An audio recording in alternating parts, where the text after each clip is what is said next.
करने की कोशिश करो। ठीक है,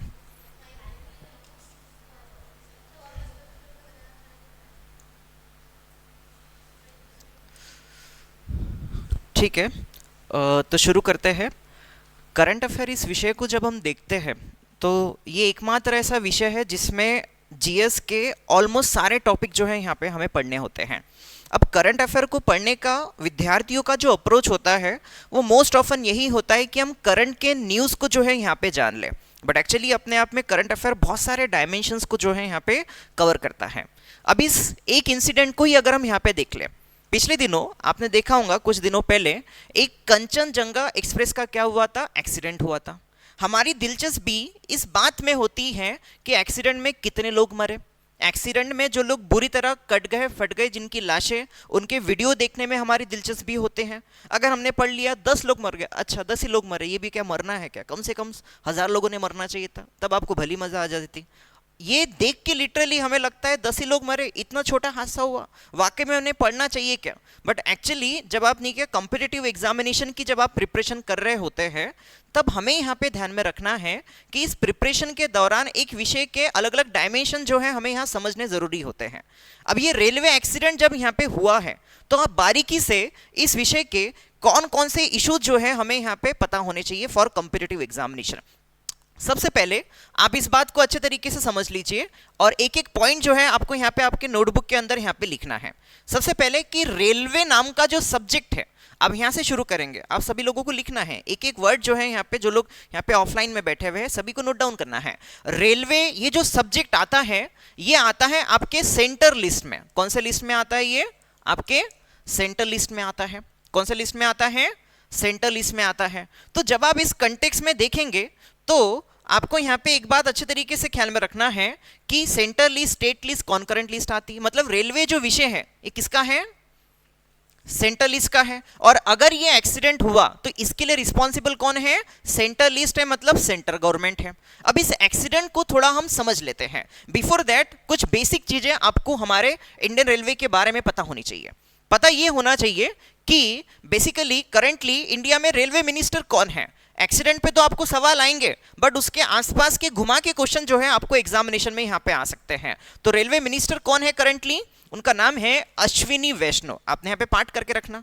रेलवे एक्सीडेंट हुआ है तो कौन रिस्पॉन्सिबल पर्सन है, तो यहाँ पे कौन है रेलवे मिनिस्टर, यहाँ पे करेंटली अश्विनी वैष्णव। अब एक एक चीज यहाँ पे लिखिए। अब जब हम यहाँ पे रेलवेज की यहाँ पे बात करते हैं यहाँ पे, तो इंडिया में करेंटली रेलवेज के कितने जोन्स हैं, कितने जोन्स हैं, तो इंडिया में करेंटली अगर आप देखेंगे 18 रेलवे के जोन जो है आपको यहाँ देखने को मिलते हैं। कितने हैं, 18 रेलवे के जोन हैं। अब इसमें 19वां जो रेलवे का जोन है वो है कलकत्ता मेट्रो। देखिए, तो जब आप इस कंटेक्स्ट में देखते हैं तो आपको यहाँ पे ये पता होना चाहिए कि रेलवे के जो जोन है करेंटली इंडिया में कितने हैं, 18। और मोस्ट रिसेंट जो नहीं क्या रेलवे का जोन बना उसका नाम है कलकत्ता मेट्रो। क्या नाम है उसका, कलकत्ता मेट्रो।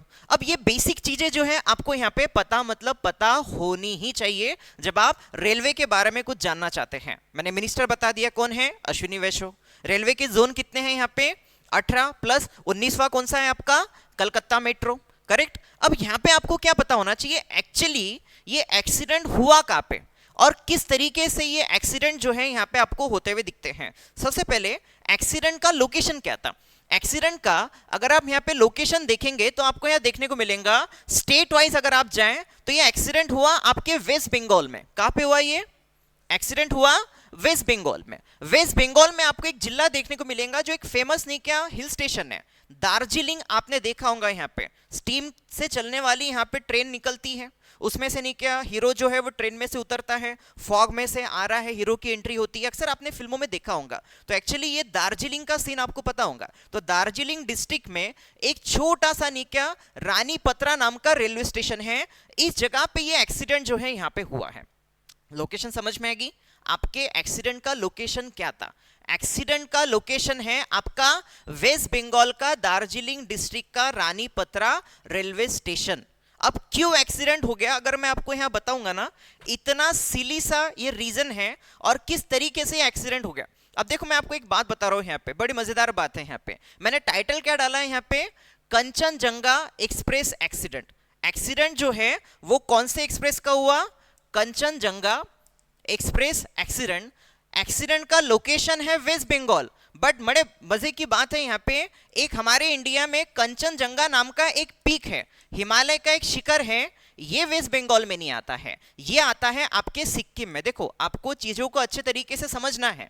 कंचनजंगा एक्सप्रेस का एक्सीडेंट हुआ कहाँ पे हुआ, वेस्ट बंगाल में हुआ, बट ये जो जिस नाम के ऊपर इस एक्सप्रेस का नाम दिया गया है, ये कंचनजंगा जो नहीं क्या एक पीक है, शिखर जिसको हम बोलते हैं, ये कहाँ पे है आपका, सिक्किम इस स्टेट में है। अब ये एक्सीडेंट कैसे हुआ, आप इसको अच्छे तरीके से समझिए, ठीक है। कहां से ट्रेन निकली थी, कहां जा रही थी, रेलवे स्टेशन पे खरमुरे दारे मिल रहे थे क्या, ये इंपॉर्टेंट नहीं है। इंपॉर्टेंट ये है कि एक्सीडेंट का कारण क्या था। अब मान लो यहाँ पे ये एक नीचे रेलवे स्टेशन है, ठीक है, रेलवे स्टेशन है। अब इस रेलवे स्टेशन पे आप इस बात को अच्छे तरीके से ख्याल में रखना, इस जगह पे थोड़े दूर पे यहाँ पे आपकी कंचनजंगा एक्सप्रेस जो है यहाँ पे खड़ी थी। अक्सर आपने देखा होगा यहाँ पे कि रेलवे स्टेशन के आगे, किसके आगे, रेलवे स्टेशन के आगे बहुत सारी आपकी रेलवे ट्रेन जो है यहाँ पे क्या होती है, खड़ी होती है, करेक्ट। ट्रेन जो है आपकी क्या होती है, यहाँ पे खड़ी होती है, ठीक है। अब ये जो आपकी ट्रेन जो है कंचनजंगा एक्सप्रेस, ये जो आपकी ट्रेन जो है ये इस स्टेशन के थोड़े आगे पर नीचे यहाँ पे खड़ी हुई थी, जस्ट खड़ी हुई थी।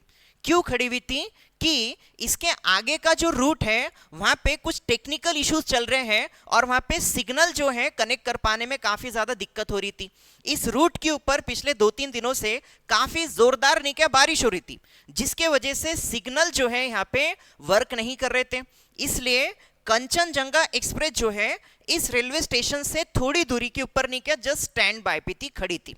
किसका वेट कर रही थी, सिग्नल क्लियर होने का यहाँ पे वेट कर रही थी। ये क्लियर हो गया, मुद्दा समझ में आ गया। अब देखिए यहाँ पे इतना डेंजरस ये एक्सीडेंट हुआ, मतलब आप जनरली जो इमेजिन कर सकते हो उसी तरीके का, बुरे से बुरा।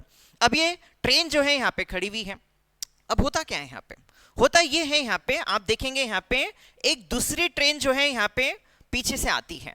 अब ये जो ट्रेन है आपको यहाँ अच्छे तरीके से ख्याल में रखना है, ये ट्रेन नहीं क्या मालगाड़ी है। ये ट्रेन कौन सी गाड़ी है, मालगाड़ी है, मतलब आपका नहीं क्या गुड्स वगैरह कैरी करने वाली गाड़ी होती है जिसमें कोयला जा रहा है, सामान जा रहा है, पोते भर भर के जा रहे हैं यहाँ पे, समझ में आ गया। तो ये सारी चीजें कैरी करने वाली एक मालगाड़ी जो है इस प्लेटफॉर्म से जा रही थी। अक्सर आपने देखा होगा जो मालगाड़ी होती है जनरली वो नहीं क्या किसी प्लेटफॉर्म के ऊपर रुकती नहीं है, क्योंकि मालगाड़ी जो होती है उसमें तो कोई पैसेंजर बैठेगा नहीं। ये अलग बात है क्लास में बैठे हुए कुछ लोग मालगाड़ी में बैठ के चले गए होंगे, टिकट नहीं मिला होगा तो, बट अक्सर नहीं क्या मालगाड़ी जो है स्टेशन पे रुकती नहीं है। ये क्लियर हो गया, मुद्दा समझ में आ गया। अभी जो मालगाड़ी जो है इसको नहीं क्या ध्यान दो, यहाँ पे सबसे बड़ी मिस्टेक क्या हुई, ये रानी पात्रा जो नहीं क्या आपका नहीं क्या रेलवे स्टेशन है, इसके स्टेशन मास्टर ने ये लिखित में एक चीज दी थी। क्या लिखित में दी थी वो नहीं क्या, बहुत चौंकाने वाली बात है। उसने ये बोला था कि हमारे रेलवे स्टेशन के ऊपर सिग्नल काम नहीं कर रहे। क्या काम नहीं कर रहे, सिग्नल काम नहीं कर रहे। और अगर आपको नहीं क्या यहाँ पे जब आप रानी पात्रा स्टेशन पे आएंगे आपको नहीं क्या रेड सिग्नल भी दिखेगा, फिर भी आपने आगे चले जाना। ये राइटिंग में रेलवे स्टेशन मास्टर ने ये मालगाड़ी के ड्राइवर को लिखित में दिया था। अभी इंस्पेक्शन हुआ, क्या बताया था उसने, रेड सिग्नल भी अगर दिखा तो भी आपने कंसीडर करना कि ये टेक्निकल प्रॉब्लम है, आपने रेड सिग्नल दिखने के बावजूद भी गाड़ी जो है यहाँ पे चला देना। क्योंकि वो जो स्टेशन मास्टर था उस स्टेशन मास्टर को ये पता था कि टेक्निकल प्रॉब्लम है, तो ये क्या कर देगा मालगाड़ी वाला यहाँ पे ट्रेन रुका देगा और बाकी गाड़ियों के लिए दिक्कत हो जाएंगी। तो उसको राइटिंग में दे दिया था कि अगर रेड सिग्नल भी दिखा तो आपने उसको ग्रांटेड लेना, ग्रीन सिग्नल, येलो सिग्नल, और गाड़ी को आगे बढ़ने देना। अब यहाँ पे इसको दिख गया रेड सिग्नल, किसको, मालगाड़ी के ड्राइवर को। एक्चुअली इसको ड्राइवर नहीं बोलते, इसको बोलते हैं लोको पायलट। क्या बोलते हैं हम इसे, लोको पायलट। सभी पायलट विमान नहीं उड़ाते, कुछ पायलट नहीं क्या ट्रेन भी चलाते हैं, समझ में आ गया यहाँ पे। तो ट्रेन चलाने वाले जो ड्राइवर को हम क्या बोलते हैं यहाँ पे, लोको पायलट। अब लोको पायलट को बात याद आ गई कि जैसे हम स्टेशन पे आएंगे रेड सिग्नल दिखा तो इसको ग्रीन समझना। इसने गाड़ी ने और स्पीड बढ़ा डाली। अब इसकी गलती ये होगी कि इसने वो स्टेशन मास्टर पे भरोसा कर लिया, रेड सिग्नल को ग्रीन सिग्नल समझ लिया। और दूसरी बात कि जब भी कोई नहीं क्या मालगाड़ी जो है किसी रेलवे स्टेशन के पास से गुजरती है, जब भी कोई मालगाड़ी किसी रेलवे स्टेशन के पास से गुजरती है तो उन्हें ये रिक्वेस्ट की जाती है कि आपके ट्रेन की जो स्पीड है वो कम से कम नहीं क्या 10 से 20 किलोमीटर प्रति घंटे के रफ्तार से ज्यादा नहीं होनी चाहिए। समझ में आ गया? आपने देखा क्या, रेलवे स्टेशन के पास आते आते गाड़ियों की स्पीड क्या हो जाती है, कम हो जाती है, एकदम स्पीड में धुआंधार वो नहीं जाते। बट ये पगले ने क्या कर दिया था, रेलवे की जो स्पीड थी जब ये स्टेशन से गुजर रहा था, इसकी जो स्पीड थी आप कल्पना करो यहाँ पे 40 से 50 किलोमीटर प्रति घंटा थी। और 40 से 50 किलोमीटर प्रति घंटा ये जो रफ्तार है, ये जो स्पीड है, ये काफी ज्यादा है। कम है क्या? समझ में आ गया? कुछ लोग हैं 10-20 की स्पीड से गाड़ी चलाते हैं, ठीक है, उसमें से मैं एक हूं, ठीक है। बट यहाँ पे जो रेलवे स्टेशन का जो लोको पायलट था उसने कितने की स्पीड से गाड़ी ट्रेन भगा रहा था, वो 40 से 50 किलोमीटर प्रति घंटे के रफ्तार से। अब ये गाड़ी भगा रहा, इसको रेड सिग्नल मिल गया। अब रेड सिग्नल मिलने के बाद यहाँ पे कौन सी एक्सप्रेस खड़ी हुई थी टाइम पास करते हुए, अंदर नहीं के सारे लोग खरमुरे ले लो, कचौरी ले लो, नुक्कड़ कचौरी ले लो, हाँ कच्चा चूड़ा ले लो, पक्का चूड़ा ले लो, बिस्लिर ले लो, ये चालू था यहाँ पे। अब पीछे से आपको यहाँ देखने को मिलेगा, यहाँ पे कंचनजंगा एक्सप्रेस खड़ी वाली है और वो मालगाड़ी जो है यहाँ पे ये इस तरीके से कंचनजंगा एक्सप्रेस को पीछे से हिट करती है। देखो कंचनजंगा एक्सप्रेस को पीछे से हिट करती है। फॉर्चुनेटली कंचनजंगा एक्सप्रेस को जब वो पीछे से हिट करती है तो यहाँ पे उसका निका एक लगेज बोगी था। कौन सा बोगी था? लगेज बोगी था, जिसमें ज्यादा लोग नहीं रहते हैं, लगेज ही रहता है, खाली सामान था। और इसके बाद के जो निका आपके डब्बे उसमें निका लोग वगैरह थे। अब मुझे कल्पना आपको करनी चाहिए यहाँ पे कि 45 किलोमीटर प्रति घंटे की रफ्तार से एक मालगाड़ी, एक ट्रेन जो खड़ी है शांति से चैन से, वहां पे खरमुरे दाने खाए जा रहे बच्चों द्वारा, उसको पीछे से आके धड़क दे रही। और इस तरीके से धड़क दी जा रही है यहाँ पे कि लिटरली जो कंचनजंगा जो एक्सप्रेस है वो हवे में ऑलमोस्ट नहीं क्या आपको देखने को मिलता है 20 से 30 मीटर उड़ गए पीछे का डब्बा। समझ में आ गया? और इस हादसे में आपको देखने को मिलता है जो नेक्स्ट बोगी में जो लोग यहाँ पे बैठे हुए थे, नेक्स्ट बोगी में जो लोग यहाँ पे बैठे हुए थे उसमें से तकरीबन अभी तक जो रिपोर्ट आ रही है 11 जो लोग हैं यहाँ पे मारे गए हैं। कितने लोग? 11 लोग। आप कितना नहीं क्या यहाँ पे नहीं क्या, इसको नहीं क्या, इससे बड़ा क्या मजाक होगा यहाँ पे कि एक ट्रेन यहाँ पे खड़ी हुई है और उस ट्रेन को पीछे से आके नहीं क्या एक मालगाड़ी जो है यहाँ पे क्या कर दे रही है, यहाँ पे क्या कर दे रही है, धक्का दे रही है। और इतना ट्रिमेंडस जो है यहाँ पे एक्सीडेंट जो है यहाँ पे हो रहा है। समझ में आ गया? ये क्लियर हो गया? तो ये पूरा और पूरा किसका फेलियर है? हमारे टेक्निकल फेलियर्स यहाँ पे हो गए। मतलब जैसे ही हमारे इंडिया में वेदर खराब होते हैं, रेलवे के सिग्नल जो है यहाँ पे खराब हो जाते हैं। रेलवे के सिग्नल खराब होने की वजह से ये जो लोको पायलट है, कोई पायलट पागल है क्या? उसको जाके ट्रेन ठोकने में मजा आएगा क्या? आज तो मैं ट्रेन ठोक के ही मानूंगा, ठीक है? समझ में आ गया? किसी की ऐसी इच्छा होगी क्या मरने की? ये सिग्नल रॉन्ग जो है यहाँ पे डिक्लेयर हो रही है। अब हमारे देश में अगेन आपको एग्जामिनेशन ओरिएंटेड एक जो बात है यहाँ पे पता होनी चाहिए। एक सिस्टम है, एक सिस्टम जिसको कहा जाता है कवच सिस्टम। अब ये कवच सिस्टम क्या है? ये एक एंटी कोलिजन क्या है यहाँ पे सिस्टम है। कौन सा सिस्टम है? अगर यहाँ से भी ट्रेन आ रही और इस साइड से भी क्या आ रही है, आपकी ट्रेन आ रही, और दोनों ट्रेन जब नहीं क्या आपस में टकराने जाने ही वाले हैं, उस समय दोनों भी ट्रेन जो है यहाँ पे क्या हो सकते हैं, स्टॉप हो सकते हैं।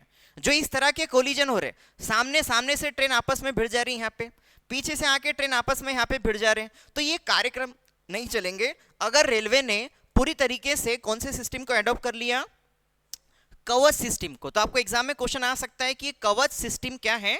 तो कवच सिस्टम और कुछ भी नहीं है, एक तरीके से एंटी कोलिजन सिस्टम है। अगर ये रेलवे में लग गया तो क्या होंगे, रेलवे एक दूसरे को जाके भिड़ेंगे नहीं।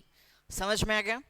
ये क्लियर हो गया? देखो ये सब किस्मत की बात रहती है, और वाकई में अगर आप किस्मत को नहीं मानते तो ये मान ही लो, क्योंकि वो ट्रेन चुपचाप शांति से खड़ी हुई थी, कहीं जा नहीं रही, कहीं आ नहीं रही, वो कहीं खुद से गिरी नहीं।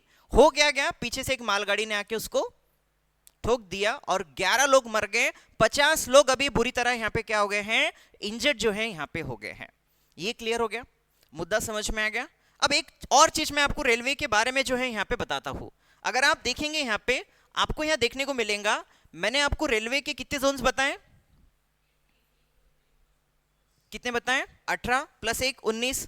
अब रेलवे के बारे में जब आप यहाँ देखेंगे तो आपको यहाँ देखने को मिलेगा कि जो आपकी ट्रेन जो होती है, आपने कभी रेलवे के पटरी पे कभी आप गए क्या आत्महत्या वगैरह करने, नहीं ऐसे देखने के लिए, ठीक है, तो आपको यहाँ देखने को मिलेगा कि हर नहीं क्या कुछ मीटर के बाद रेलवे के जो ट्रैक्स होते हैं ये यहाँ पे इस तरीके से क्या होते हैं, कनेक्टेड होते हैं। पता है आपको, पूरी की पूरी नहीं क्या अखंड पटरी नहीं बनी हुई होती है आपकी, बनी होती क्या, रेलवे के ट्रैक कुछ कुछ मीटर के बाद ऐसे क्या होते हैं यहाँ पे जुड़े हुए होते हैं, क्या होते हैं, जुड़े हुए होते हैं।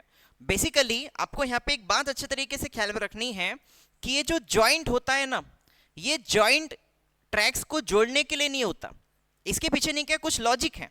लॉजिक ये है कि अगर मैं पूरी की पूरी अखंड नहीं क्या रेलवे की पटरी यहाँ पे बना दूं तो उस ट्रैक से होगा ये कि हमारे देश में काफी ज्यादा हीट गिरती है, ठंडी गिरती है, और उसके ऊपर से आपको देखने मिलता है लगातार जो है आपकी रेलवे जो है जा रही है। तो ये जो आपका नहीं क्या ट्रैक है जो कि प्योर आयरन स्टील वगैरह का बना वाला है, वो क्या कर सकता है, फैल सकता है। समझ में आ गया, और कुछ केस में वो मेल्ट भी हो सकता है। तो उसके ऊपर से जो ट्रेन जा रही है, सारी एनर्जी जो है इस क्या जॉइंट में क्या होती रहती है, रिलीज होते रहती है। इस वजह से वो पूरा का पूरा एक यूनिवर्सल अखंड ट्रैक नहीं बनाया जाता। और ये जो आपका जॉइंट होता है, जहां से आपने देखा होगा ऐसे रेलवे के नीचे ट्रैक चेंज किए जाते हैं, पता है आपको, बहुत सारे ऐसे एक जगह एक ट्रैक इधर जा रही है, एक ट्रैक इधर जा रही है, एक ट्रैक तुम्हारे घर पे जा रही। तो ये जो ट्रैक्स होते हैं उस ट्रैक को टेक्निकल भाषा में कहा जाता है फ्रॉक। क्या कहा जाता है उसे, फ्रॉक कहा जाता है, ठीक है, जहां पे बहुत सारे ट्रैक्स को नीचे क्या किया जाता है, डाइवर्ट किया जाता है। एक नागपुर जा रही है, कलकत्ता जा रही, एक इधर आ रही पलाश लाइन में, ठीक है। तो ये सारे के सारे जो नहीं क्या ट्रैक्स डाइवर्जेंस होते हैं उसे टेक्निकल भाषा में कहा जाता है आपका फ्रॉक। ये क्लियर हो गया, मुद्दा समझ में आ गया। तो रेलवे एक्सीडेंट में कितने लोग मर गए, कितने लोग इंजर्ड है, कितने लोगों को प्लास्टर लग गए, कितने लोगों के सामने के 2 दांत गिर गए, ये एग्जाम के लिए इंपॉर्टेंट नहीं है। इंपॉर्टेंट यही है जो मैंने आपको पहली जो सारी चीजें जो है यहाँ पे बता दी। ये क्लियर हो गया, मुद्दा समझ में आ गया। यहाँ पे बुलेट ट्रेन भारत में क्यों नहीं आ रही, एक तंबाकू खाने वाले से पूछा गया तो उसने बोला कि साला ये बुलेट ट्रेन इतनी फास्ट चलती है कि हमारे यहाँ पे तंबाकू और चूना घोटना भी नहीं होता, मिलना भी नहीं होता, ये स्टेशन पे पहुंचा देती है। तो अलग अलग लॉजिक है यहाँ पे हमारे देश में लोगों के यहाँ पे। तो एनीवेज यहाँ पे कंचनजंगा ट्रेन एक्सीडेंट समझ में आ गया। कंचनजंगा हिल पीक कहाँ पे है, सिक्किम में है। एक्सीडेंट कहाँ पे हुआ, वेस्ट बंगाल में हुआ। रेलवे मिनिस्टर कौन है, अश्विनी वैष्णव। समझ में आ गया, ये क्लियर हो गया। चलते हैं नेक्स्ट टॉपिक की तरफ।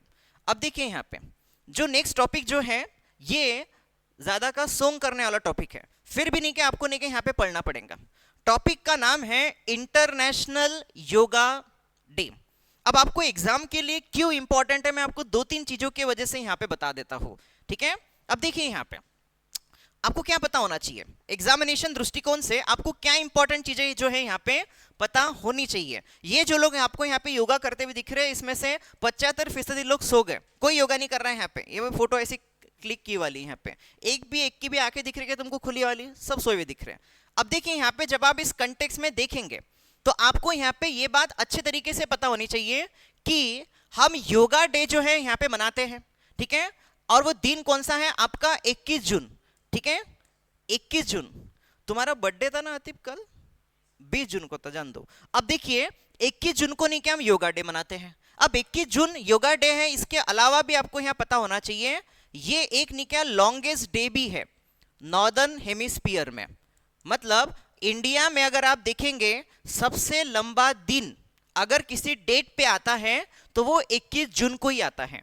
अब इस दिन को सबसे लंबा दिन होता है इसलिए हम योगा डे मना रहे, इसका उसका संबंध नहीं है। जैसे मैं आपको ज्योग्राफी की यहाँ पे बात बता रहा हूँ, सबसे लॉन्गेस्ट डे नॉर्दर्न हेमिस्फीयर में कौन सा होता है, 21 जून। 7:30 बजे तक नहीं क्या लाइट रहेगा, मतलब आप बाहर आपको थोड़ा बहुत उजाला दिखेगा। कितने बजे तक, 7:30 बजे तक। अब यहां से जो दिन है, आज की क्या तारीख है ऐश्वर्या मैडम, हाँ, तो आप देखेंगे यहां से जो दिन है वो क्या होते चालू हो जाएंगे यहाँ पे छोटे छोटे होना चालू हो जाएंगे। अब दिन बड़े नहीं होंगे, छोटे छोटे होंगे यहाँ पे।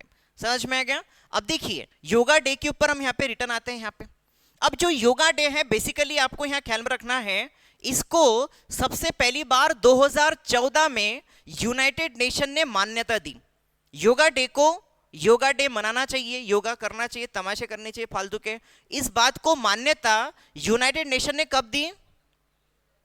2014 में दी। कौन से साल दी? 2014 में दी। तो जब आप इस कंटेक्स्ट में देखते हैं तो आपको यहां पे ये बात अच्छे तरीके से ख्याल में रखनी है। और इसको पहली बार कब मनाया गया? इसको पहली बार मनाया गया 2015 में। देखो योगा डे हम मना रहे हैं, सब लोग सॉन्ग करने बैठ जाएंगे 21 जून के दिन यहाँ पे, बट एक्चुअली इसको यूनाइटेड नेशन ने मान्यता कब दी? ठीक है, तो मान्यता इसको दी गई 2014 में और फर्स्ट योगा डे मनाया गया 2015 में। क्लियर हो गया? मुद्दा समझ में आ गया? आपको करंट अफेयर में क्वेश्चन ऐसे स्टैटिक पार्ट से भी आएंगे। समझ में आ गया? अब इंपॉर्टेंट चीज आपको क्या पता होनी चाहिए? इंपॉर्टेंट चीज आपको यह पता होनी चाहिए कि योगा इस शब्द का मतलब, देख सबको पता है कि भाई योगा जो है ये लाने वाले एक निके यहाँ पे गुरु हुए जिनका नाम था पतंजलि। पतंजलि मतलब ये हमारे पतंजलि वाले रामदेव बाबा नहीं। समझ में आ गया? नखून घसने के लिए बोल रहे, उसका और इसका कोई संबंध नहीं है, और वो कोई योगा नहीं है। कुछ पागल लोग आपको यहाँ पे आके बताएंगे कि भाई नाखून घसने से बाल बढ़ जाते हैं, हाँ सफेद बाल काले हो जाते हैं। समझ में आ गया? ठीक है, तो ऐसा कुछ होने वाला नहीं है। ठीक है, अब देखिए यहाँ पे कि ये योग साधना पतंजलि ने बताई थी। योगा इस शब्द का मतलब क्या होता है? इस शब्द का मतलब होता है कनेक्ट होना। ठीक है, इसका मतलब क्या होता है? कनेक्ट होना। और मैं आपके जानकारी के लिए यहां बता दूं कि योगा बेसिकली 3 चीजों के ऊपर जो है यहां पे काम करता है। ठीक है, पहली जो चीज है वो है शरीर, दूसरी जो चीज है यहाँ पे मन, और तीसरी जो चीज है वो है अध्यात्म। ठीक है, बस आपको आड़ा टेढ़ा कर दे रहे, इधर पैर डालो उधर हाथ डालो, हाँ सर नीचे नीचे करो पैर ऊपर करो, ये नहीं के कार्यक्रम मतलब योगा नहीं है। योगा का संबंध 3 चीजों से है। कौन से? शरीर से है, मन से है, और आपके अध्यात्म से है। समझ में आ गया? अब इस साल करंट अफेयर में योगा डे क्यों चर्चा में रहा, आपको क्यों पता होना चाहिए, आप इसको अच्छे तरीके से यहां समझिए। योगा डे आपको क्यों पता होना चाहिए? इस साल 2024 का योगा डे जो सेलिब्रेट किया गया, वैसे तो पूरे दुनिया में सेलिब्रेट किया गया, बट स्पेशली नरेंद्र मोदी जो थे वो योगा डे मनाने के लिए जम्मू एंड कश्मीर में गए। कहां पे गए? इस वजह से न्यूज में रहा। जम्मू एंड कश्मीर आपको पता है 370 वहां पे रद्द होगी। रिसेंट में वहां पे नहीं क्या रईसी में अटैक वगैरह हुआ, ये होने के बावजूद भी आपके prime minister Jammu and Kashmir में जो है, आपको यहां पता होना चाहिए एक कैपिटल है जम्मू एंड कश्मीर की जिसका नाम है श्रीनगर। ठीक है, समर की कैपिटल है श्रीनगर। उस श्रीनगर के कैपिटल में आपको एक इंपॉर्टेंट प्लेस, आपको रिसेंटली ये भी क्वेश्चन आ सकता है कि रिसेंटली एक लेक चर्चा में रहा है जहां पे नरेंद्र मोदी ने रिसेंटली विजिट किया था, और वो जो लेक है उस लेक का नाम है डल झील।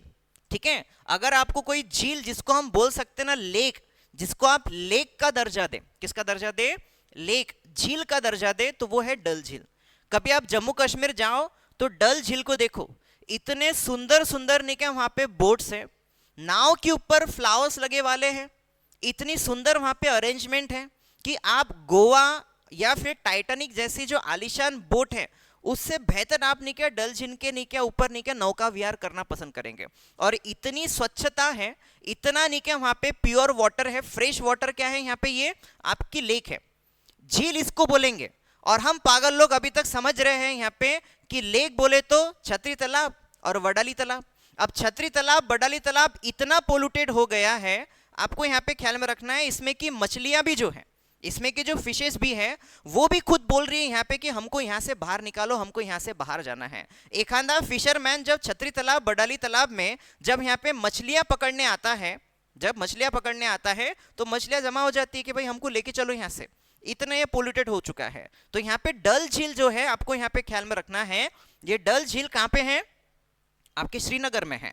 और ये डल झील में नरेंद्र मोदी ने डल झील में जाके योगा नहीं किया, नहीं तो लिख देंगे तैरते तैरते योगा किया नरेंद्र मोदी जी ने। यहाँ पे डल झील के पास मैदान में इन्होंने 4-5 ने क्या मैट वगैरह भिजाए, हाँ, और उसके ऊपर बैठ के इन्होंने योगा किया। तो इसलिए आपको ये पता होना चाहिए कि 2024 का योगा डे मोदी जी ने कहाँ पे मनाया? श्रीनगर में डल झील के अंदर ये बैठे नहीं थे, झील के अंदर बैठे थे क्या ये? नहीं। तो ये बेसिकली आपको यहाँ देखने को मिलता है, ये लोकेशन डल झील जो है आपको यहाँ अच्छे तरीके से यहाँ पे पता होना चाहिए। तो क्लियर हो गया। तो आपका योगा डे कब आता है? 21 जून। और 21 जून को ही अगर आप देखेंगे यहाँ पे और एक इंपॉर्टेंट डे आता है, मैंने आपको बोला कौन सा? लॉन्गेस्ट डे, मतलब हमारे इंडिया में का या नॉर्दर्न हेमिस्फीयर में का ये सबसे लॉन्गेस्ट डे जो है, हम यहाँ पे इस दिन को यहाँ पे मनाते हैं। ये क्लियर हो गया, मुद्दा समझ में आ गया। चलते हैं नेक्स्ट टॉपिक की तरफ। अब देखिए यहाँ पे आपको नहीं क्या और एक इंपॉर्टेंट टॉपिक यहाँ पे जानना है, अगेन चर्चा में है यहाँ पे नालंदा यूनिवर्सिटी, ठीक है।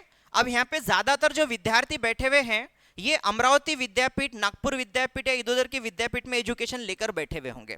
बट अब यहाँ पे आपको एक बात बताता हूं कि भारत में एक ऐसा विश्वविद्यालय था, यूनिवर्सिटी थी, जिसका कंपैरिजन आज के Cambridge university, Stanford university, Oxford university से भी होती थी। उस जमाने में आपको यहाँ देखने को मिलता है कि बेसिकली नालंदा इस शब्द का मतलब क्या होता है, समझिए यहाँ पे। इसका मतलब होता है नॉलेज गिवर, मतलब नॉलेज गिवर जो ज्ञान देने वाला है। सबसे पहले नालंदा इस शब्द का मीनिंग समझिए। नालंदा का मतलब क्या होता है? Knowledge giver. अब ये जो यूनिवर्सिटी थी आज से कई सालों पहले जो है हमारे देश में बनाई गई थी। किसके द्वारा बनाई गई थी इसको अच्छे तरीके से समझिए। एक निकाय जो यूनिवर्सिटी थी, ये यूनिवर्सिटी बनाई गई थी गुप्ता शासन में। एक राजा हुआ, उस राजा का नाम था कुमारगुप्त। तो आपको एग्जाम में क्वेश्चन आ सकता है कि नालंदा यूनिवर्सिटी किसके द्वारा बिल्ड की गई थी, किसके द्वारा बनाई गई थी? तो आंसर क्या रहेगा? कुमारगुप्त। गुप्त राजा था जिसने कौन सी यूनिवर्सिटी बनाई? नालंदा यूनिवर्सिटी बनाई। अब इसका लोकेशन क्या है? इसका लोकेशन है आपका बिहार का राजगीर, ठीक है, थोड़ा शांत, ठीक है। इसका लोकेशन क्या है? बिहार का राजगीर। देखो यूनिवर्सिटी किसने बनाई? कुमारगुप्त ने, ठीक है। लोकेशन कहां पे है इसका? राजगीर। और राजगीर इस जगह को ही एक जमाने में राजगृह कहा जाता था। और नालंदा यूनिवर्सिटी जो एनिशिएंट यूनिवर्सिटी थी, आज के मॉडर्न यूनिवर्सिटी के तर्ज पे बनी हुई ये यूनिवर्सिटी जो है यहाँ पे बिहार में 5वीं शताब्दी में बनाई गई थी कुमारगुप्त के द्वारा। इतनी ग्रेटेस्ट ये यूनिवर्सिटी थी, इसका मैं आपको उल्लेख करते हुए यहाँ पे बताता हूँ यहाँ पे कि इस यूनिवर्सिटी में एट द सेम टाइम 3000 लोग जो है यहाँ पे पढ़ते थे। उस जमाने के जितने भी अलग अलग साइंसेस हैं, मैथमेटिक्स है, फिलॉसफी है, रिलीजन है, हर चीज का एजुकेशन जो है नालंदा यूनिवर्सिटी में उस वक्त जो है यहाँ पे दिया जाता था। अब इस यूनिवर्सिटी का नाम इतना था, जैसे आपने देखा होगा IITs में एडमिशन अगर आपको लेनी है तो एंट्रेंस एग्जाम होती है, JNU में एडमिशन लेनी है तो एंट्रेंस एग्जाम होती है। तो यहाँ पे आपको देखने को मिलता है जब नालंदा यूनिवर्सिटी था, नालंदा यूनिवर्सिटी में एजुकेशन लेने के लिए उस जमाने में एंट्रेंस एग्जाम होती थी। आपके South East Asia, Africa, West Asia, Europe, दुनिया भर से विद्यार्थी आते थे। हजारों लाखों विद्यार्थी नालंदा यूनिवर्सिटी का यहाँ पे पेपर देते थे, उसमें से सिलेक्टेड बच्चों को यहाँ पे नालंदा यूनिवर्सिटी में पढ़ाया जाता था। इतनी विद्वान जो है यहाँ पे निके यूनिवर्सिटी का यहाँ पे नाम था। अब यहाँ पे इस यूनिवर्सिटी की इतनी ख्याति थी, इतना वहां से नहीं क्या साइंस एंड रिसर्च डेवलप हो रहा था। कुमारगुप्त नाम का राजा था, एजुकेशन पे उसने इतनी सारी इन्वेस्टमेंट करके रखी थी कि लिटरली उसके साम्राज्य के 200 जो विलेज थे, हर गांव का क्या काम होता था यहाँ पे कि उसके गांव से निकलने वाला जो उत्पन्न है, इनकम जो है वो उसने नीचे राजा को देना चाहिए। कुमारगुप्त ने बोला कि मुझे इनकम नहीं चाहिए, स्पेशली उसने 200 गांव को क्या ऑर्डर दे दी थी कि ये 200 गांव का इनकम डायरेक्ट इनडायरेक्टली कहां पे जाएगा? नालंदा यूनिवर्सिटी को सीधा जाएगा। मतलब 200 गांव का पूरा पैसा किसके पास जा रहा था? नालंदा यूनिवर्सिटी के पास जा रहा था। देखिए यहाँ पे इस तरीके से रन हो रही है, 200 गांव का पैसा नालंदा यूनिवर्सिटी को जो है यहाँ पे दिया जा रहा है। इतने विद्वान लोग यहाँ पे थे। आपको मैं बताता हूं यहाँ पे वर्धन राजा के जमाने में एक निका चाइनीज यात्री आया था, उसका नाम था हेनसांग, ठीक है। एक चाइनीज यात्री आया था, ट्रैवलर था हेनसांग नाम का। ये हेनसांग नाम का व्यक्ति चाइना से निकलते हुए स्पेशली इस यूनिवर्सिटी में बुद्धिज्म का रिसर्च करने के लिए यहाँ पे आया था। किसका रिसर्च करने के लिए आया था? बुद्धिज्म का रिसर्च करने के लिए आया था। वो बताता है कि इस यूनिवर्सिटी में एक शीलभद्र नाम का नहीं क्या प्रोफेसर है, उसको इतना नॉलेज है, बोलते कि उसके इतना विद्वान आदमी मैंने आज तक नहीं दिखा। ये चाइनीज ट्रैवलर अपनी किताब में लिखता है, किसके बारे में? शीलभद्र के बारे में। वो उस यूनिवर्सिटी का प्राध्यापक था, इतना उसका ज्ञान था। मतलब चाइना से लोग ट्रैवल करके आ रहे कि जस्ट इस यूनिवर्सिटी में जाएं, दो चार ज्ञान की बातें जो है यहाँ पे सीख ले। मतलब आज हमें अगर आप टॉप 10 इंस्टीट्यूट निकालेंगे दुनिया भर के, उसमें इंडिया का एक भी इंस्टीट्यूट नहीं आता। बट उस जमाने में जब नालंदा यूनिवर्सिटी था, हमारा यूनिवर्सिटी दुनिया में नंबर 1 था। लोग तरसते थे कि हम यहाँ पे आके थोड़ी बहुत पढ़ाई लिखाई कर ले, कुछ चीजें हमको यहाँ पे सीखने को मिल जाए, बट एडमिशन नहीं मिलता था। इतने विद्वान लोग ने क्या नालंदा यूनिवर्सिटी में काम कर रहे थे, काफी ख्याति थी। अब हुआ क्या यहाँ पे, हमारे देश पे आपको देखने को मिलता है अरेबिक, टर्किश, तुर्की लोगों के आक्रमण चालू हो गए। अब एक निका शासक आया, एक निका डिस्ट्रॉयर आया, उसका नाम था बख्तियार खिलजी। ये नाम आप पाठ करके रखिएगा। जब निका यहाँ पे मुस्लिम रूलर्स आए, अरेबिक रूलर्स आए, टर्किश रूलर्स आए, इन लोगों ने भारत में अटैक किया। अब अटैक करने के बाद इनको भारत को जीतना है। अब भारत को जीतने के लिए इनको ये जरूरी था कि यहाँ पे अपना एक फियर डेटरन जो है इनको यहाँ पे क्या करना था, इस्टेब्लिश करना था। तो बख्तियार खिलजी जब निके बिहार में था, तो बख्तियार खिलजी को ये दिखा कि भाई ये क्या चीज है, यहाँ पे 10-10 हजार लोग दिख रहे हैं, यहाँ पे यूनिवर्सिटी है, यहाँ पे पुस्तकालय है, एक लाइब्रेरी है। इतना कभी भी उसने जीवन में कभी देखा नहीं था। उसको लगा कि यार इसको क्या करना चाहिए। उसका माइंड थोड़ा नहीं क्या डिस्ट्रक्शन वाला था। अब इतिहासकार ये लिखते हैं कि बख्तियार खिलजी जो हमारी नालंदा यूनिवर्सिटी थी, जिसको कुमार गुप्त ने मारा था, बनाया था 5वीं शताब्दी में, इसको पूरी तरह से डिस्ट्रॉय कर देता है। इसके बारे में हिस्टोरियन लिखते हुए ये लिखते हैं कि जब नालंदा यूनिवर्सिटी को डिस्ट्रॉय किया गया, और स्पेशली इसका जो लाइब्रेरी था, जिसको हम पुस्तकालय बोलते हैं, इसके लाइब्रेरी को बख्तियार खिलजी ने आग लगा दी। तो उस लाइब्रेरी में इतने सारी किताबें थी कि उसको जलने के लिए 3 महीने लग गए। 3 महीने तक नालंदा यूनिवर्सिटी की लाइब्रेरी जो है यहाँ पे जलती रही। ये आग किसने लगाई थी, डिस्ट्रॉय किसने किया था? बख्तियार खिलजी ने। आपको एग्जामिनेशन में क्वेश्चन आ सकता है यहाँ पे कि नालंदा यूनिवर्सिटी को डिस्ट्रॉय किसने किया, तो डिस्ट्रॉयर कौन था यहाँ पे? बख्तियार खिलजी। नालंदा यूनिवर्सिटी बनाया किसने था? गुप्त राजा, उसका नाम था कुमार गुप्त। क्लियर हो गया? नालंदा यूनिवर्सिटी कहां पे लोकेटेड है? बिहार में, राजगृह में। उसका नाम अभी हो गया है राजगीर। ये क्लियर हो गया? मुद्दा समझ में आ गया? अब ये नालंदा यूनिवर्सिटी क्यों चर्चा में है? चर्चा में ये इसलिए है क्योंकि रिसेंटली गवर्नमेंट ने ये बोला है कि जिस जगह पे बख्तियार खिलजी ने नालंदा यूनिवर्सिटी को आग लगाई थी, उसी जगह पे हम एक नई यूनिवर्सिटी बनाएंगे। ये थॉट सबसे पहले डॉक्टर एपीजे अब्दुल कलाम ने बोला था कि अगर नॉलेज जो है अगर समाप्त हो गया तो कुछ भी नहीं बचेगा यहाँ पे। हिटलर का नाम सुना है आपने? एडोल्फ हिटलर दुनिया के सबसे क्रूर से क्रूर लोगों में जाना जाता है, भयानक क्रूर आदमी था। बट जब इसका युद्ध नहीं गया, यहाँ पे इंग्लैंड और जर्मनी जो है आपस में लड़ाई लड़ रहे थे। इंग्लैंड और जर्मनी का यहाँ पे युद्ध चल रहा था, एक दूसरे के कट्टर दुश्मन, शक्ल भी देखना पसंद नहीं करते थे। बट जब नहीं क्या सेकेंड वर्ल्ड वॉर जब लड़ा गया बिटवीन 1939 टू 45, तो ये दोनों देशों ने ये तय कर लिया कि जब हम युद्ध करेंगे तो हम एक दूसरे के मिलिट्री प्लेसेस पे अटैक करेंगे, किसी भी जगह अटैक करेंगे। बट हिटलर ने, इंग्लैंड का विंस्टन चर्चिल, इन्होंने एग्रीमेंट किया था कि हम अटैक करेंगे, बम्बार्डिंग करेंगे, बट हम किसी भी यूनिवर्सिटी को, इंस्टीट्यूशन को डिस्ट्रॉय नहीं करेंगे।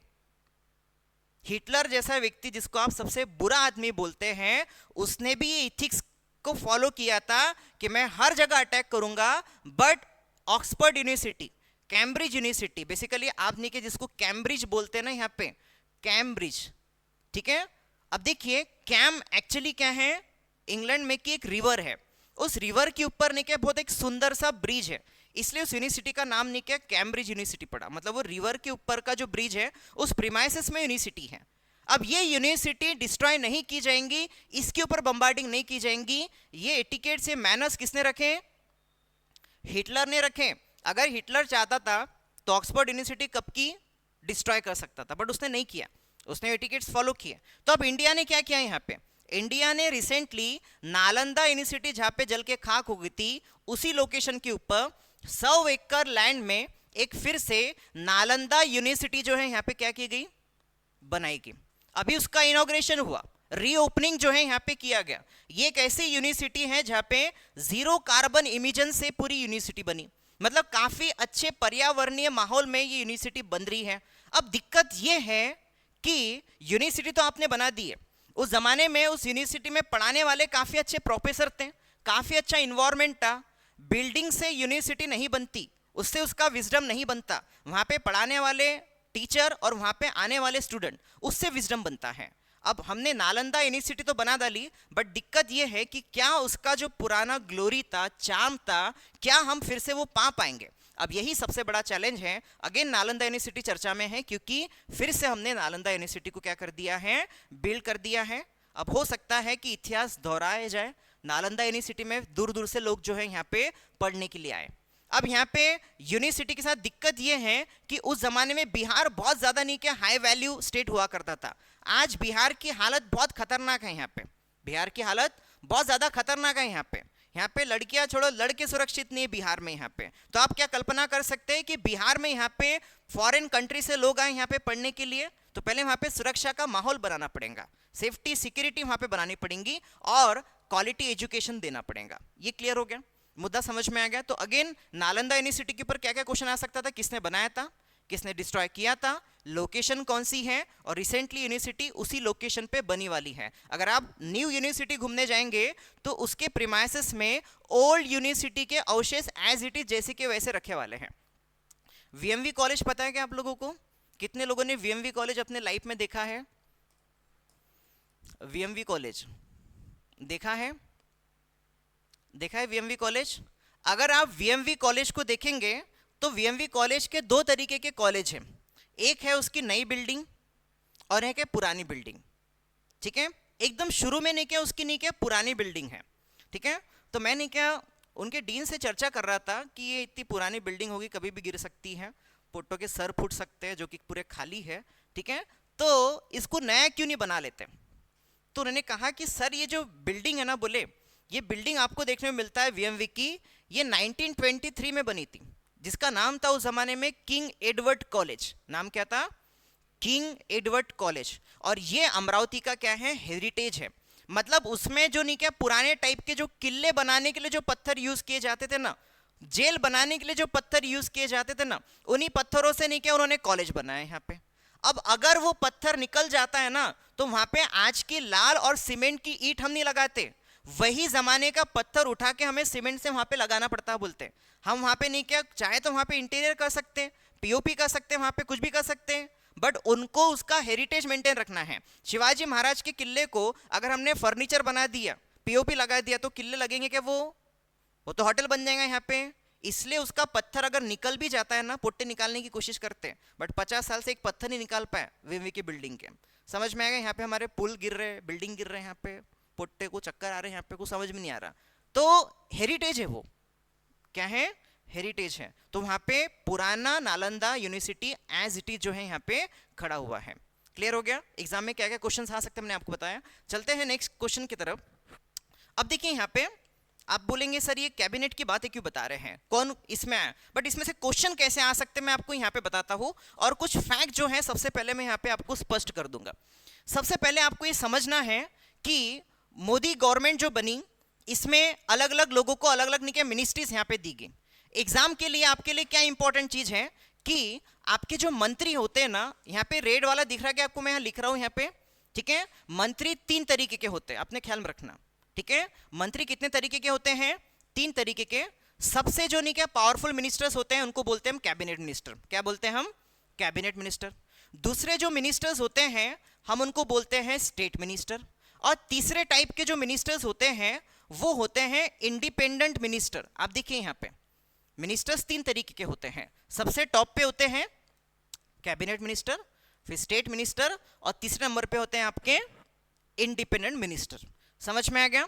ये क्लियर हो गया? फॉर एग्जाम्पल एक मिनिस्ट्री है जिसका नाम है होम मिनिस्ट्री, गृह मंत्रालय। अब इस गृह मंत्रालय में बहुत सारे सब्जेक्ट आएंगे, जैसे कोस्टल सिक्योरिटी, ठीक है। अब मान लो जैसे अमित शाह जो है ये गृह मंत्री है। अब गृह मंत्रालय के अंतर्गत बहुत सारे विषय आते हैं, इंटरनल सिक्योरिटी, कोस्टल सिक्योरिटी, तो ये छोटे मोटे टॉपिक नहीं क्या स्टेट और इंडिपेंडेंट मिनिस्टर्स को दिए जाएंगे। मतलब इंडिपेंडेंट एंड स्टेट मिनिस्टर्स के पास क्या होते हैं, उन्हीं मंत्रालय के कुछ ना कुछ इनको क्या दे दिए जाते हैं, डिपार्टमेंट दे दिए जाते हैं। क्लियर हो गया? अब ये जो नहीं क्या गवर्नमेंट में कौन कौन मिनिस्टर बना है, इसके ऊपर एग्जाम में कैसे क्वेश्चन आ सकता है मैं आपको बताता हूं। अब देखिए यहां पे जब आप इस कंटेक्स्ट में देखेंगे, आपको यहां देखने को मिलेगा राजनाथ सिंह जो है, इनको लास्ट टर्म में जो नहीं क्या मंत्रालय दिया गया था, वही मंत्रालय इस टर्म में भी दिया गया, मतलब ये डिफेंस मिनिस्टर है। ठीक है, उसके बाद अमित शाह होम मिनिस्टर थे लास्ट टर्म में भी, इस टर्म में भी उनको होम मिनिस्ट्री दी गई। यहाँ पे नितिन गडकरी जो है, यहाँ पे इनके पास जो मिनिस्ट्री थी सेम मिनिस्ट्री इनको नहीं क्या यहाँ पे अलोकेट की गई। ये जेपी नड्डा जो हैं वो बीजेपी के अध्यक्ष थे, अब इनके पास नहीं क्या यहाँ पे स्वास्थ्य विभाग जो है यहाँ पे आ गया है। ये काफी इंपॉर्टेंट है, शिवराज सिंह चौहान इनको मध्य प्रदेश में मुख्यमंत्री पद से निकाल के उनको खाली पीली रख दिया गया था, तो अब उनके पास नहीं एक मंत्रालय दिया गया। उनके पास कौन सा मंत्रालय, बहुत इंपॉर्टेंट मिनिस्ट्री है, agriculture and rural development ministry किसके पास है, बहुत ज्यादा चर्चा में रहते हैं। आपको सीधा क्वेश्चन आ सकता है कि शिवराज सिंह चौहान के पास रिसेंट में कौन सा मंत्रालय जो दिया गया, तो आंसर क्या रहेगा, agriculture and rural development ministry. Clear हो गया? मुद्दा समझ में आ गया? यहाँ पे अगेन आपको यहाँ पे इनके ऊपर सवाल आ सकता है, यूपीएससी ने यहाँ पे एस जयशंकर के ऊपर यहाँ पे सवाल पूछ लिया। अब क्या सवाल पूछ लिया यहाँ पे कि एस जयशंकर, यहाँ पे एस जयशंकर सभी को नाम पता है, यूपीएससी ने एक क्वेश्चन पूछा था यहाँ पे द इंडियाज वे, ठीक है, किताब का नाम डाल दिया था, किताब का नाम क्या था, द इंडियाज वे। क्या क्वेश्चन डाला था कि द इंडियाज वे ये किताब किसने लिखी है, क्वेश्चन क्या था यूपीएससी में इस बार के प्रीलिम का, द इंडियाज वे या वे ऑफ इंडिया, ये किताब किसने लिखी है। अब ऑप्शन में क्या हुआ था यहाँ पे, ये शशि थरूर का नाम डाल दिया, नामचीन लेखकों का नाम डाल दिया। अब बहुत से लोगों को एस जयशंकर ये नाम पता है, बट यूपीएससी ने क्या किया था, एस का इनिशियल पूरा लिख दिया था और लिख दिया था सुब्रमण्यम जयशंकर। अब पोटे लटक गए, उनको लगा साला जयशंकर तो हमने सुना था, ये सुब्रमण्यम जयशंकर कौन है, इनिशियल नाम हमको पता ही नहीं थे, बहुत से लोगों के हमें इनिशियल नाम पता ही नहीं होते हैं। समझ में आ गया? तो एस जयशंकर का यूपीएससी ने सुब्रमण्यम जयशंकर कर दिया और लोगों को लगा कि ये कोई और ही व्यक्ति है और लोगों ने भलते जगह टिक कर दिया, बट एक्चुअली ये किताब किसने लिखी है, एस जयशंकर ने लिखी है। एस का मतलब क्या है यहाँ पे, सुब्रमण्यम, सुब्रमण्यम इसका नाम है, जयशंकर इसका नाम है, बट ये दिल्ली से बॉर्न है और इसकी जो वाइफ है वो एक जापानीज है। समझ में आ गया? अब इसका मतलब देशद्रोही हो गया क्या, जापानीज लड़कियों से शादी कर रहा है, हो सकता भारत की लड़के इसको पसंद नहीं आए, ठीक ठीक ढंग की ना लगे, ठीक है, सबसे इंटेलेक्चुअल व्यक्ति ने भारत के लड़के से शादी नहीं की। अब इसका आप क्या अर्थ निकालते निकालो। अब देखिए यहाँ पे ये क्लियर हो गया आपको, इसके बारे में आपको यहाँ पे समझना है। अगेन आपको यहाँ पे और एक इंपॉर्टेंट चीज के बारे में प्रश्न आ सकता है, ज्योति आदित्य सिंधिया ये राजा आदमी है, इसके पास इतना पैसा है कि मध्य प्रदेश का बजट ये अकेला खुद बना सकता है, खुद के पैसे से, इतना ही अमीर आदमी है। व्यक्ति का नाम क्या है, ज्योति आदित्य सिंधिया। मराठास के अलग अलग नहीं क्या डिवीजन होते थे, होलकर होते थे, सिंधिया होते थे, तो उनके घराने का ये राजा है, इतना पैसा है इसके पास। अब इसको कौन सा मिनिस्ट्री दिया गया, इसको दिया गया टेलीकम्युनिकेशन मिनिस्ट्री। और इंपॉर्टेंट है जो हमारा नॉर्थ ईस्टर्न रीजन है ना, असम, अरुणाचल प्रदेश, नागालैंड, सिक्किम, उस रीजन का डेवलपमेंट करने का काम ज्योति आदित्य सिंधिया को जो है यहाँ पे दिया गया। अगेन आपको चिराग पासवान के बारे में जो है यहाँ पे पूछा जा सकता है कि उसको कौन सा मंत्रालय जो है यहाँ पे दिया गया है, तो उसको दिया गया है यहाँ पे फूड प्रोसेसिंग मिनिस्ट्री। समझ में आ गया? ये बहुत ज्यादा न्यूज में है, ठीक है, थोड़ा यंग दिखता है, पहले वो हीरो बनने की उसने कोशिश किया, कुछ उसको जमा नहीं यहाँ पे, ठीक है, पॉलिटिक्स में आ गया और उसके 6-7 नहीं क्या खासदार जो है चुनकर आ गए यहाँ पे, ठीक है। तो यहाँ पे चिराग पासवान को कौन सी मिनिस्ट्री अलोकेट हुई है, फूड प्रोसेसिंग मिनिस्ट्री। ये क्लियर हो गया, मुद्दा समझ में आ गया। अब मेरी व्यक्तिगत तौर पे जो पूरी की पूरी नहीं क्या, मैंने जब नहीं क्या ये पूरा गवर्नमेंट का चार्ट देखा, किसको कौन सा मंत्रालय मिला यहाँ पे, ठीक है, तो मेरा नहीं क्या इंटरेस्ट बस एक ही चीज में था। अब आपने अगर नहीं क्या दोनों भी लिस्ट को अगर ध्यान से देखा होगा, एक मिनिस्ट्री जो है यहाँ पे मिसिंग है। मैं आपको फिर से नहीं क्या लिस्ट बता रहा हूँ, यहाँ पे पूरे जो नहीं क्या नाम है और उनके नीचे के मिनिस्ट्रीज के जो टाइटल है आप उसको देखिए ध्यान से, कौन सी मिनिस्ट्री मिसिंग है, इंपॉर्टेंट वाली मुझे बताइए, कौन सी इंपॉर्टेंट मिनिस्ट्री जो है यहाँ पे मिसिंग है।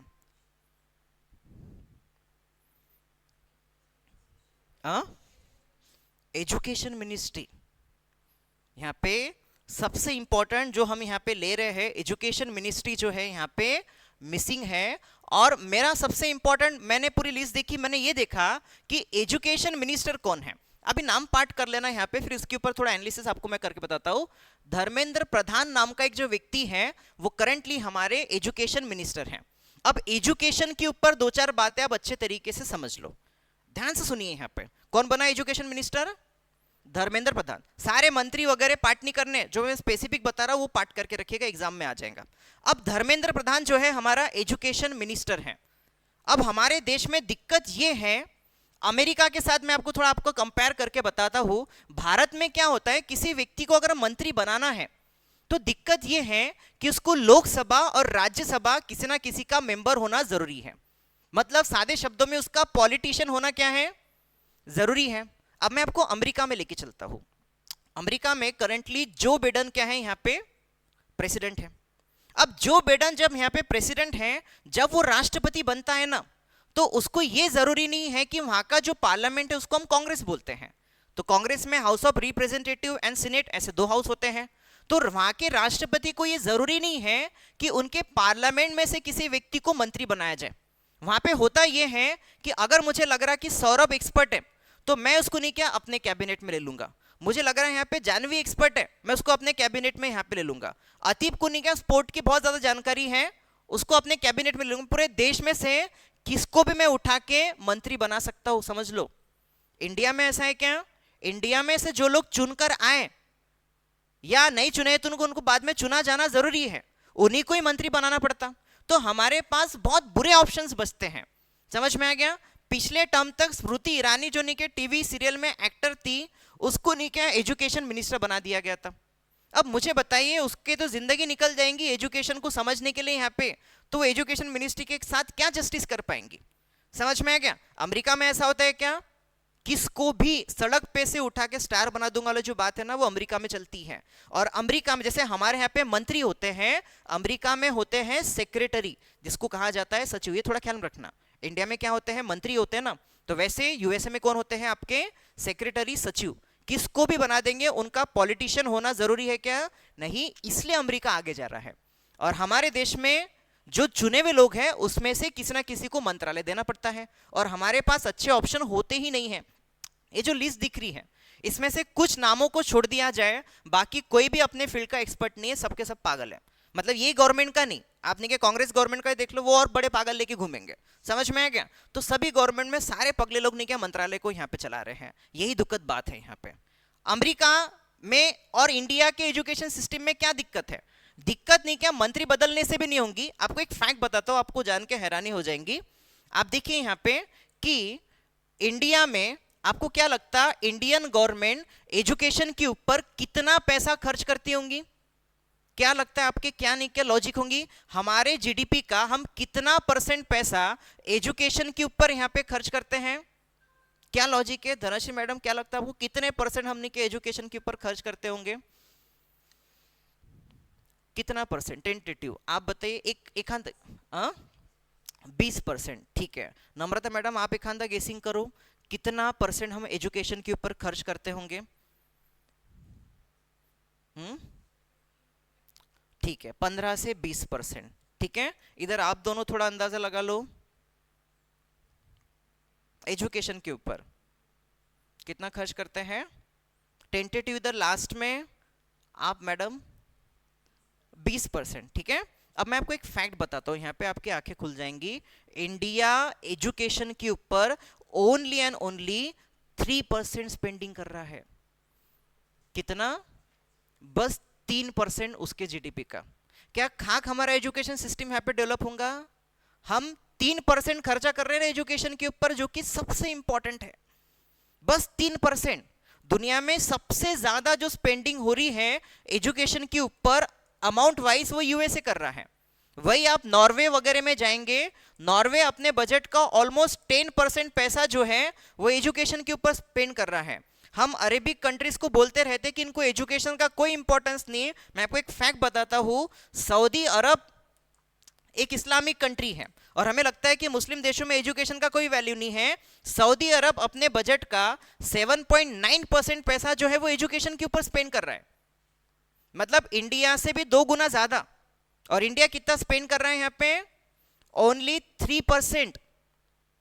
तो कहां से हमारे देश में नहीं क्या हम नहीं क्या स्मार्ट लोग पैदा करेंगे? यहाँ पे इन्वेस्टमेंट ही नहीं हो रही ना। 3% हम खर्च कर रहे हैं बस एजुकेशन के ऊपर, और ये सच में एक बहुत बड़ा मजाक है। समझ में आ गया? इतनी बुरी अवस्था है कि एक इंस्पेक्शन करने के लिए, नम्रता मैडम, एक इंस्पेक्शन करने वाला अधिकारी एक भारत के किसी स्कूल में चले जाता है। स्कूल में जाने के बाद नहीं क्या उसको इंस्पेक्शन करना था, स्कूल बरोबर चल रही कि नहीं चल रही। यहाँ पे इंस्पेक्शन करने के लिए सौरभ वो चले गया, 4-5 बच्चे बैठे थे क्लास के अंदर, ठीक है। तो इंस्पेक्शन करने वाले अधिकारी ने यहाँ पे बच्चों को सवाल पूछा कि बताओ शिवजी का धनुष किसने तोड़ा था? शिवजी का धनुष किसने तोड़ा था? एक बच्चे ने हाथ खड़ा कर दिया, ठीक है। उस बच्चे का नाम था पप्पू, ठीक है। बच्चे का नाम क्या था? पप्पू। पप्पू ने हाथ खड़ा कर, सर सर मैं बताता हूँ। पप्पू ने बोला कि सर मुझे बताया शिवजी का धनुष तो पहले तो मैंने नहीं तोड़ा, मेरा एक दोस्त जो है बबलू, इसने जरूर तोड़ा होगा। यहाँ पे सवाल पूछा जा रहा है कि शिवजी का धनुष किसने तोड़ा? पप्पू बोल रहा है मैंने नहीं तोड़ा, बबलू ने तोड़ा होगा।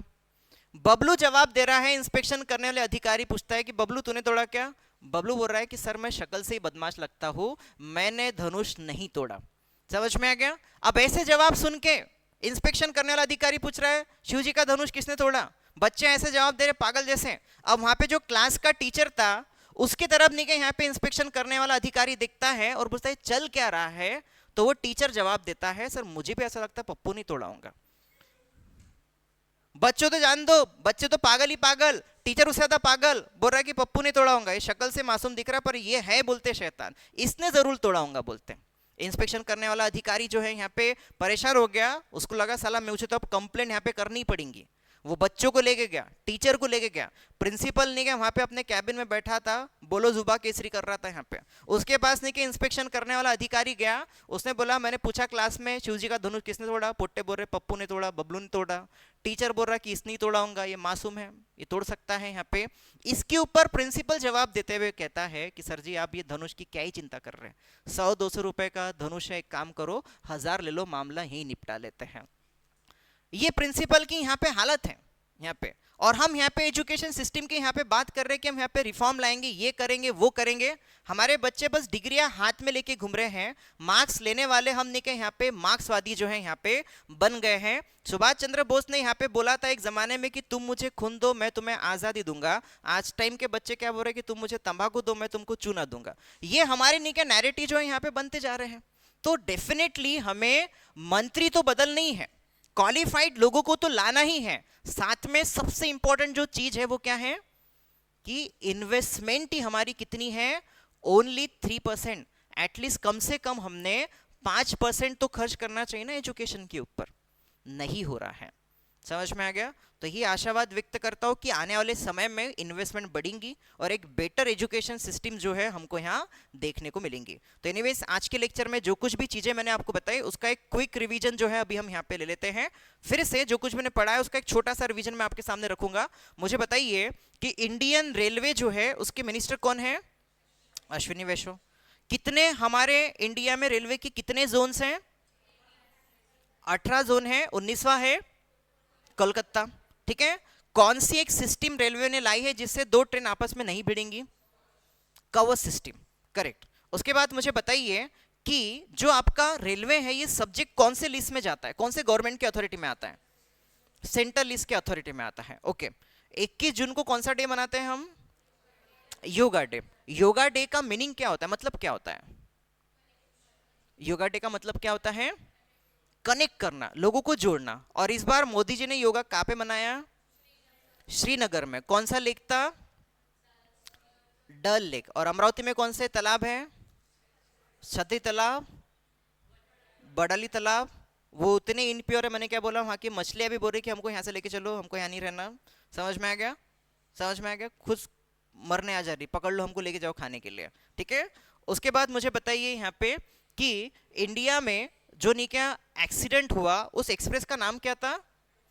कंचनजंगा एक्सप्रेस। और कंचनजंगा ये पीक कहाँ पे आता है? सिक्किम में जो है यहाँ पे आता है। नालंदा यूनिवर्सिटी किसने बिल्ड किया था? राजा का नाम क्या था? कुमारगुप्त। और उसको डिस्ट्रॉय किसने किया? किसने, नाम क्या था? बख्तियार खिलजी नाम के शासक ने उसे डिस्ट्रॉय किया। अगेन मुझे ये बताइए कि नालंदा यूनिवर्सिटी करंटली कहाँ पे लोकेटेड है, लोकेशन क्या है? राज राजगीर, बिहार में। ठीक है, ये क्लियर हो गया। अगेन मुझे बताइए कि शिवराज सिंह चौहान के पास कौन सा मंत्रालय है? Agriculture and rural ministry, rural development ministry. ठीक है, उसके बाद मुझे बताइए एजुकेशन मिनिस्टर कौन है? धर्मेंद्र प्रधान है। ठीक है, उसके बाद मुझे बताइए कि कौन से मिनिस्टर ने द इंडियाज वे किताब लिखी थी, जो यूपीएससी में प्रश्न भी आया था? एस सुब्रमण्यम का इनिशियल एस का मतलब सुब्रमण्यम जयशंकर। ठीक है, कितना स्पेंड करता है इंडिया एजुकेशन के ऊपर? 3%। अमेरिका में किसी को मंत्री बनाना है तो वो पार्लियामेंट का मेंबर होना चाहिए क्या वहाँ के? वो किसी को भी बना सकते हैं। समझ में आ गया? इसलिए वहाँ पे एक्सपर्ट जो है देश चला रहे हैं, और हमारे यहाँ पे जो जीत कर आते हैं ना इलेक्शन, वो नहीं क्या यहाँ पे देश चलाते हैं। तो ये अंतर आपको शायद समझा होगा। और ऐसे ही नहीं क्या करंट अफेयर के हमारे जो सेशंस हैं, आने वाले सेशंस में हर सैटरडे यहाँ पे होते रहते हैं। ठीक है, तो आप उसको अटेंड कर सकते हैं। शुक्रिया।